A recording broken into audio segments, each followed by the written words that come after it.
Eu vou te entregar uma palavra muito forte. Está preparado? Está preparada para receber? Não seja desgraçado. Eu disse que a palavra era forte.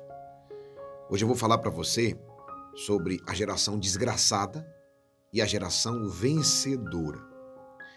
E saiba que ela é uma escolha sua. Qual geração você quer fazer parte? Geração desgraçada ou a geração vencedora? Escreve aqui nos comentários. Eu quero ser geração vencedora. Eu sou geração vitoriosa. Escreve isso. Eu sou geração vitoriosa. Pedi para você escrever isso no comentário, porque é uma opção nossa. Geração desgraçada não é uma opção que acontece com a gente. Não. Nós que escolhemos. Essa palavra de hoje eu tenho certeza que vai te edificar e vai te levar à terra prometida. Vamos juntos para a palavra de força e coragem de hoje? Essa é a palavra 44ª, 44 palavras de força e coragem da série É no Deserto que Nasce o Vencedor, do nosso retiro quaresmal, que está chegando ao fim. Vamos juntos? Mas antes, dá um like nesse vídeo. Você que não está inscrito no canal, se inscreve no canal, clica no sino e clica nessa mensagem todas. Não seja desgraçado. Olha aí, que forte. Números capítulo 14, versículo 1. Toda a assembleia pôs-se a gritar e chorou aquela noite. Todos os israelitas murmuraram contra Moisés e Arão, dizendo: Oxalá tivéssemos morrido no Egito ou nesse deserto, porque nos conduziu o Senhor a esta terra para morrermos pela espada. Nossas mulheres e nossos filhos serão a presa do inimigo. Não seria melhor que voltássemos para o Egito? E diziam uns para os outros: escolhamos um chefe e voltemos para o Egito. Moisés e Arão caíram com o rosto por terra diante de toda a assembleia dos israelitas. Josué, filho de Num, e Calebe, filho de Jefoné, que tinham explorado a terra, rasgaram as suas vestes e disseram a toda a assembleia dos israelitas: a terra que percorremos é muito boa. Se o Senhor nos for propício, nos introduzirá nela e nos dará. É uma terra onde corre leite e mel. Somente não vos revolteis contra o Senhor, e não tenhais medo do povo dessa terra. O devoraremos como pão. Não há mais salvação para eles, porque o Senhor está conosco. Não tenhais medo deles. Palavra do Senhor.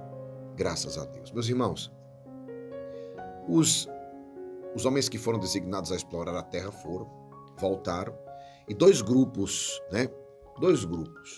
Os pessimistas, os que disseram: tem gigantes, nós somos gafanhotos, nas mãos deles seremos esmagados.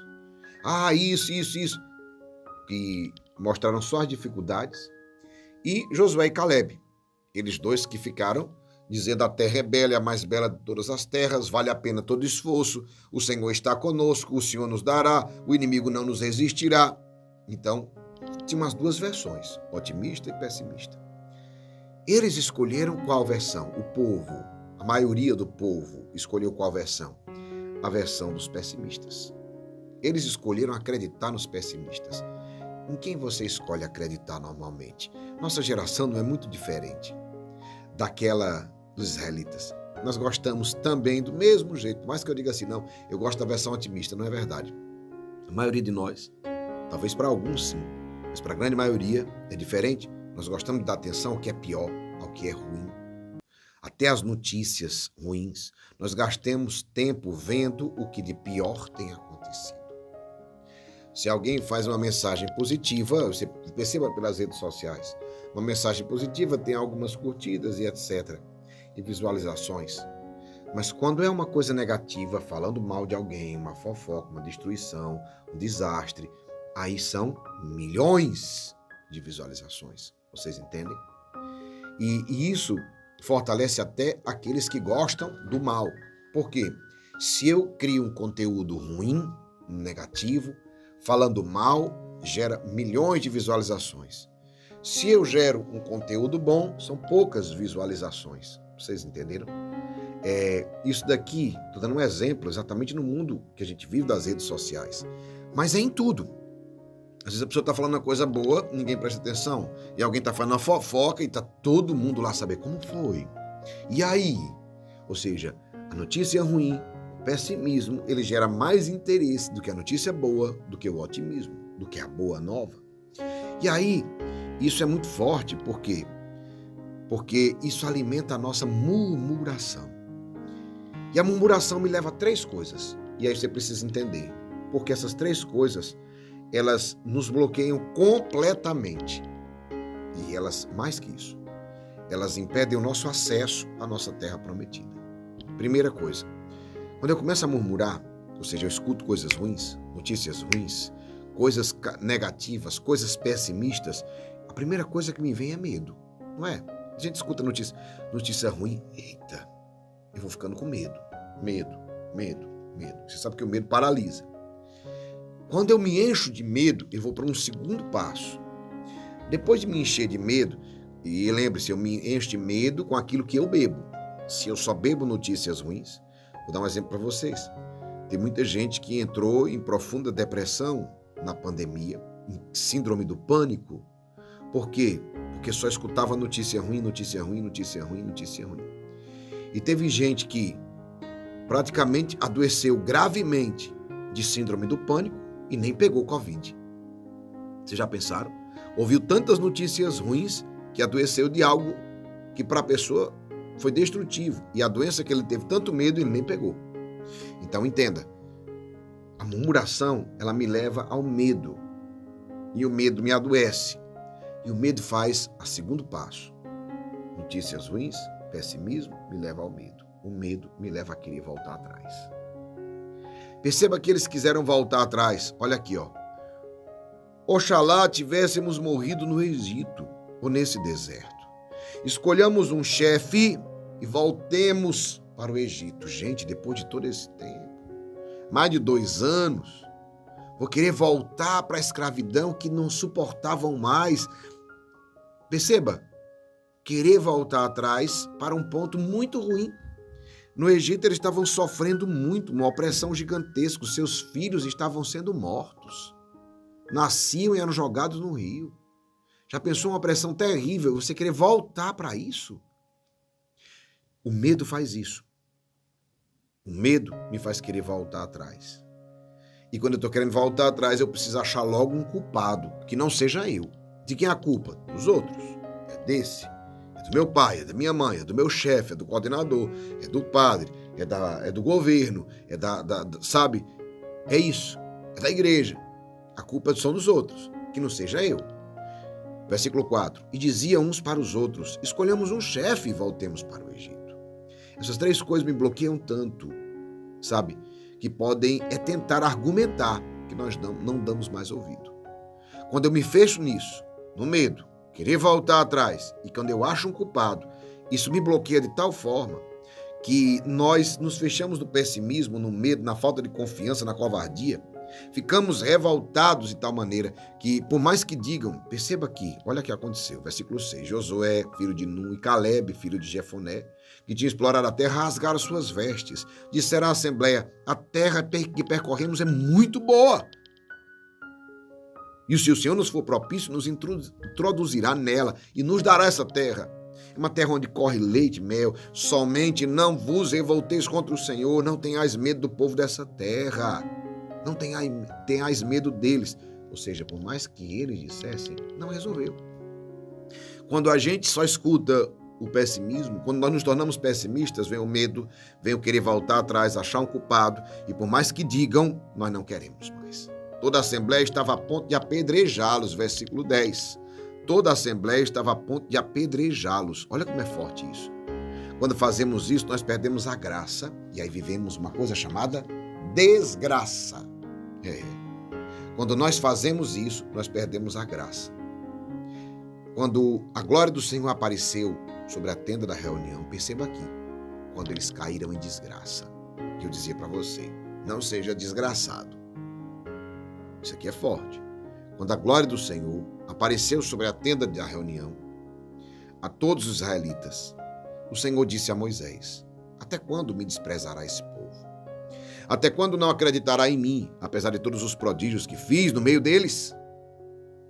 Olha aí, todos os povos, entenda, inclusive os povos de Canaã, e todos os povos, os egípcios, todos os povos já sabiam que os israelitas eram um povo abençoado, que eles tinham um Deus que marchava à sua frente, que o Senhor dos Exércitos marchava à sua frente, e a sua fama se espalhou, e a fama deles precedia-os. Só eles não acreditavam plenamente nisso. Quando o mar se abriu, que os egípcios, a nação mais poderosa, mais próspera da face da terra naquela época, sucumbiu diante de um povo que era escravo, que não tinha experiência de guerra, de nada. Depois, quando esse povo venceu os amalequitas, lá naquela primeira, como nômades, um povo nômade, venceu os amalequitas quando Moisés erguia os braços, a fama foi se espalhando. A água de pedra, o maná, o Deus deles é poderoso demais. Venceu todos os deuses do Egito, o faraó, que era um Deus feito homem, a fama deles precedia os milagres e só eles não acreditavam, apesar de todos os milagres que o Senhor havia feito em seu favor. E aí eu me lembro de uma frase de Santo Agostinho. Santo Agostinho diz assim: eu tenho medo de uma graça, a graça que passa. Pois a graça que passa nunca mais volta. Meus irmãos e minhas irmãs, desgraça é ter uma graça e desperdiçá-la. Por isso, quando eu dizia para você, não seja desgraçado, você tem uma graça, não desperdice-a. Não perca a graça. Desgraça é perder a graça, sabe? Cuidado. Esse deserto, você está pensando que é desgraça na sua vida? E eu quero te dizer que não. Ele é um tempo de graça na sua vida. Ele é um kairós de Deus na sua vida. É um tempo de Deus. Não perca-o. Não deixe a graça passar reclamando, murmurando, ficando negativo e pessimista. Não deixe a graça passar. Esse deserto é um tempo de graça. Escreva isso, diga: esse deserto é um tempo de graça na minha vida. Eu preciso lembrar disso. Perceba agora, versículo 22. Olha quando eles perderam a graça, o que acontece. Eles tinham a graça de Deus, o favor de Deus, o Senhor estava com eles e o Senhor tinha prometido dar a terra. Nenhum dos homens que viram a minha glória e os prodígios que fiz no Egito e no deserto, que me provocaram já 10 vezes e não me ouviram, verá a terra que prometi com juramento aos seus pais. Nenhum daqueles que me desprezaram haverá. Meu Deus. Aquela geração estava bem próxima, muito próxima a chegar à terra prometida. Lembre-se que eles foram e exploraram a terra e em 40 dias já estavam de volta. Imagine, eles fizeram, exploraram, passaram um tempo lá, estavam de volta. Foi só 40 dias isso. Estavam bem próximos à terra prometida. Mas por causa da sua murmuração, da sua infidelidade, da falta de confiança, perderam a graça e mesmo perto, nunca nem viram a terra prometida. Com exceção de 2 homens, Josué e Calebe. Todos os homens, vou dizer para você, está aqui na palavra. Olha como isso aqui é forte. Ouvi as murmurações, versículo 27. Ouvi as murmurações que os israelitas proferem contra mim. Dizei-lhes: eu vos tratarei como vos ouvi dizer. Pega a palavra combatente. Olha o que Deus está dizendo. Eu vos tratarei como vos ouvi dizer. Vossos cadáveres cairão nesse deserto. Todos vós que fostes recenseados de idade de 20 anos para cima, que murmurastes contra mim. Não entrareis na terra onde jurei estabelecer-vos, exceto Calebe, filho de Jefoné, e Josué, filho de Num. Todavia, introduzirei nela os filhinhos, os vossos filhinhos, dos quais dizíeis que seriam presa fácil do inimigo, e eles conhecerão a terra que vocês desprezaram. Quanto a vós, os vossos cadáveres ficarão nesse deserto, onde os vossos filhos guardarão os seus rebanhos durante 40 anos. Palavra do Senhor, graças a Deus. Aqui é o final dessa palavra. Meu irmão, minha irmã, cuidado com o que você vive pedindo a Deus. Um dia vai acontecer. Repito, cuidado com o que você vive pedindo a Deus. Cuidado com o que sai da sua boca. Perceba que durante todo esse trajeto, desde o começo, desde o Egito, desde a passagem do mar. Quando surgia uma dificuldade, os israelitas diziam, e disseram agora, oxalá tivéssemos morrido no Egito, ou neste deserto. Será que não tinha túmulos lá? Eles sempre falavam, quem dera morrêssemos aqui. Porque a gente não morre? E eles disseram, olha aqui, oxalá tivéssemos morrido no Egito ou nesse deserto, do que morrer pela espada. De tanto repetir isso, eles conseguiram. Eles tiveram êxito na desgraça. Eles tiveram êxito na desgraça. Eu sei que parece até absurdo, mas nós somos do mesmo jeito, sabe? Cuidado com o que sai da sua boca. Da sua boca sai palavras de bênção ou maldição. Você não tem noção do poder do que sai da sua palavra, do poder da palavra profética, daquilo que a gente diz. Eles davam a desculpa de que nossos filhinhos vão ser presa fácil para o inimigo. Mas são eles, a próxima geração, sabe? A que cresceu no deserto. São eles que irão conquistar a terra prometida sob a liderança daqueles dois jovens que acreditaram. Só os dois, Josué e Caleb. E perceba, todos aqueles de 20 anos para baixo, os filhinhos, que iam ser presas fáceis para o inimigo, eles serão os vencedores. Você que escolhe se vai conquistar a terra prometida ou se vai morrer nesse deserto. Lembre-se, não foi Deus que escolheu, eles que escolheram. É a tua geração, é a geração dos teus filhos. Porque sabe o que aconteceu? A geração dos filhinhos que iam ser presas fáceis, tadinho deles, coitadinho deles, dos nossos filhinhos. Essa geração dos filhinhos, eles entraram, conquistaram, tomaram posse, derrubaram muralhas. Ei, eles conquistaram a terra prometida. Os filhinhos que iam ser presas fáceis não foram. Eles foram a geração vencedora, a geração vitoriosa. E a geração dos seus pais foi a geração fracassada. A geração que viu os milagres, os prodígios, os sinais, a providência e que morreu no deserto. Meu irmão, é a tua geração ou dos teus filhos? Deus tem paciência, sabe? Para Deus, um dia são como 1000 anos. 1000 anos são como um dia. Mas eu quero dizer para você, meu irmão, para nós não. O tempo hoje, o tempo é agora. Deus tem paciência, mas você tem que escolher. Você é geração desgraçada ou é geração vencedora? Escreva, eu sou geração vencedora. Eu tomo essa decisão por mim. E você, escreva, eu, seu primeiro nome, Geraldo, sou geração vencedora. Sou da geração vencedora. E eu quero rezar por ti agora. Mas antes eu te peço, dá um like nesse vídeo. Que não está inscrito no canal, se inscreve, clica no sino, clica na mensagem todas. Pelo sinal da Santa Cruz, livrai-nos Deus, nosso Senhor, dos nossos inimigos. Em nome do Pai, do Filho e do Espírito Santo. Amém. Senhor nosso Deus, Pai Todo-Poderoso, em nome de nosso Senhor Jesus Cristo, pela força do Espírito Santo, derrama uma bênção especial sobre nós de força e de coragem, para que nós possamos conquistar a nossa terra prometida, para que nós não nos acovardemos. Tire de nós, Senhor, todo espírito de pessimismo, toda atenção a coisas negativas, pessimistas. Sim, Senhor, dá-nos a graça de vivermos com fidelidade aquilo que o Senhor reservou para nós. Nós precisamos. Nós necessitamos da tua graça. Ajuda-nos, Senhor, a sermos literalmente geração vencedora, geração vitoriosa. Que o Senhor nos abençoe e nos guarde poderosamente nesse dia. Em nome do Pai, do Filho e do Espírito Santo. Amém. Compartilhe esse vídeo agora com 5 pessoas. Tem várias pessoas que precisam receber essa palavra tão forte. Clica aí na setinha de compartilhar, envia para 5 pessoas. Faróis, iluminem os 4 cantos da terra. Essa é a nossa missão. Meio-dia, eu estarei de volta aqui. Poderosíssimo texto São Miguel Arcanjo contra os males, um transbordar poderosíssimo. Deus te abençoe e te guarde, força e coragem.